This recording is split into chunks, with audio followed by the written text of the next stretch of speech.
my scholars. Nandito po tayo ngayon sa para sa pag-isa, para sa pagsuporta kay Tatay Digong. Kasi ngayon na araw, ang kaarawan po ng ating Pangulong Rodrigo Duterte po.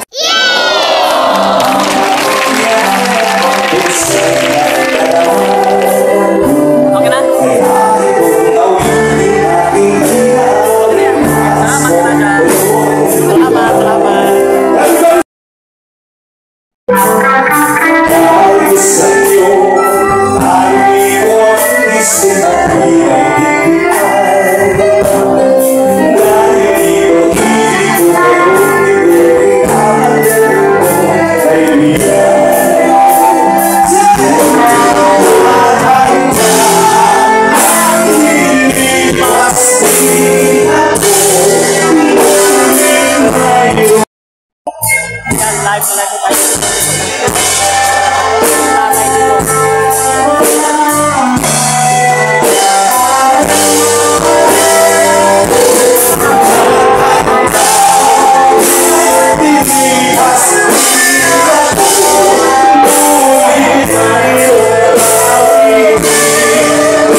Mga mahal kong kababayan, tayo po ay tumayo.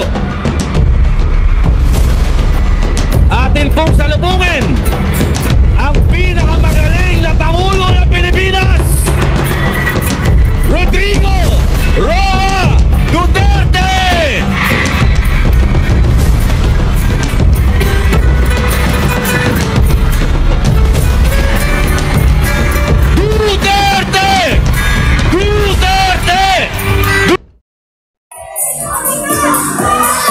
Happy birthday sa ating Tatay Digong. God is good. Or Tatay Digong.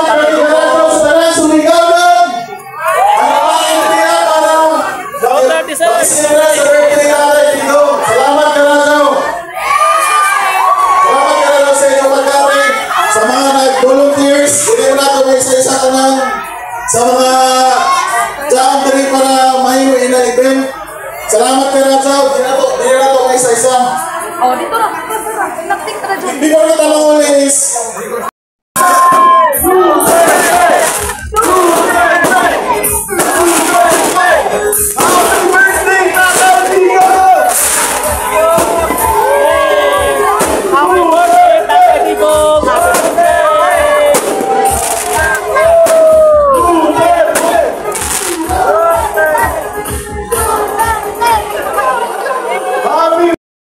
Challenge na po sa mga Yan, mga kabuhay, nakatapos na ng event sa birthday celebration Tatay Digong. Grabe guys, sa time. Talagang tutulong sa support.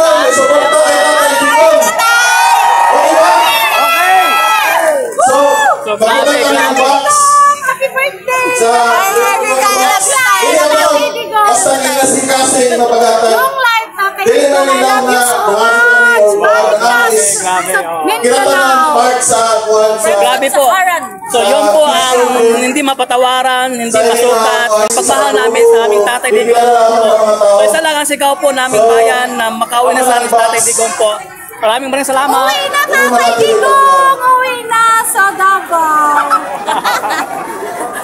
So sa gusto mo, sa Muntinya mo challenge, any amount na pwede na tumatag, kumanagabi, pwede na ito dalimutan sa box. Salamat, grabe. So, any challenge na ang saya po sa araw na ito, sa gabing ito. Again, once again, happy birthday, 8th birthday sa aming Tatay Digong, aming mahal, aming Tatay Digong, Duterte po. Solid Duterte, solid forever. Pilipinas, Duterte pa rin tayo. Magbibigay tayo ng impart tayo dito sa events. Sa lahat po kami ito nagbibigay. Salamat ka na daw. Salamat. So, Ines. So So, makikita nyo talagang ang suporta ng mga Surigao-non po. Kasi itong event nito, kami lahat po dito, wala po kaming supporter, sponsor ng mga politician o sino man. Kami lahat po ng taga Surigao-non o may mga taga Davao, alam ko may mga iba't ibang lugar po dito sa umaaten. So, ganun po kami katindi ang aming pagmamahal kay Tatay Digong po sa gabing ito. So kung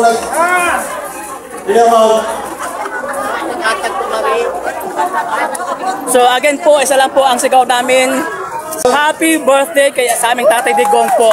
Pangalawa, sana po makauwi na po si Tatay Digong. Sana po talagang bigyan siya ng tamang hustisya kasi alam natin na mali po ang ginawa ng gobyerno ngayon. Talagang niluklok si Tatay ngayon. Pero tayo mga Pilipino, tayo mga taga-Surigao-non nagtuta kay Tatay na si Tatay dapat lang na pauliong. Pero wala kami na wala ng paglaom na one day ang aming Tatay Digong makauli sa Pilipinas. So yun lang po ang prayers namin mga mamahal kay Tatay Digong po. Tayo, sa iyong masulti tayo sa ito, Tatay Digong. Okay lang ba na sa iyang birthday karon? Okay. Ayaw kabalakan. Just be healthy and make strong para sa awan tanan. Magpaabot ni sa imong pagbalik din sa Pilipinas o sa Davao, sa Surigao kung duaw ka na mo labing Mayo pero pwede sad mi kung makauli mo adto mi og Davao. Tayo sa ingalan mo tayo. Engineer Luisito Valmoria. Wow, salamat po, grabe. Nakaka-touch po ang mensahe ni Engineer po. So, grabe. Hindi lang po mga ordinaryong tao dito ang umatin. Lahat po ng mga estado ng buhay. Si Engineer po nandito. So, lahat dito open po sa mga gustong magpapakita sa pagmahal sa aming Tatay Digong po. Welcome to my channel.